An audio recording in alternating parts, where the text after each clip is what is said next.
আসসালামুয়ালাইকুম। Hi there. চলে এসেছি আপনাদের জন্য মাছের একটা আইটেম নিয়ে। আজ তৈরি করে দেখাবো পার্শে সরিষা পোস্ত। খুবই ইয়াম্মি আর হেলদি খাবারটা আপনি খুব ঝটপটই ঘরে তৈরি করতে পারবেন। চলুন তাহলে আমরা ঝটপট এই রেসিপিটা দেখে নেই। এখানে আমি পেস্ট তৈরি করার জন্য নিয়েছি 1 টেবিল চামচ কালো সর্ষে, 1 টেবিল চামচ পোস্তদানা, 5টা কাঁচামরিচ আর 2 টেবিল চামচ সাদা সর্ষে। এবার এটাকে অল্প লবণ দিয়ে আমি ব্লেন্ড করে নিয়েছি। এখানে আমি 7 থেকে 8টা পার্শে মাছ ভালো করে কেটে ধুয়ে নিয়েছি।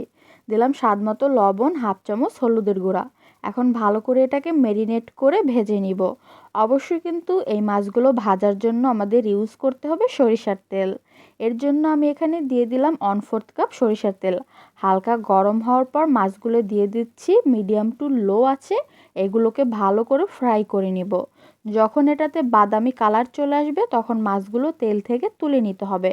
মাছগুলো ভাজার জন্য অবশ্যই একটা ননস্টিক ফ্রাই প্যান ইউজ করবেন, তাহলে দেখবেন মাছ আর লেগে যাচ্ছে না।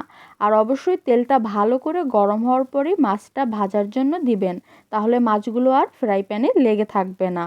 খুব ইজিলি আপনারা এভাবে তুলে নিতে পারবেন। 2 সিটটি আমি সুন্দর বাদামি কালার করে ভেজে নিয়েছি। এবার এই সেম তেলের মধ্যে একটা টমেটো চারকোনা করে কেটে দিয়ে দিলাম। টমেটোটা হালকা নরম হয়ে যাওয়া পর্যন্ত আমি এটাকে ভেজে নিচ্ছি। ভিউয়ার্স, টমেটোটা নরম হয়ে গেছে। এবার যে সরিষার পেস্ট রেডি করেছিলাম সেটা সবটুকুই দিয়ে দিলাম। এখন ভালো করে এটাকে কষিয়ে নিতে হবে। আমি হাফ চামচ হলুদের গুঁড়ো অ্যাড করলাম।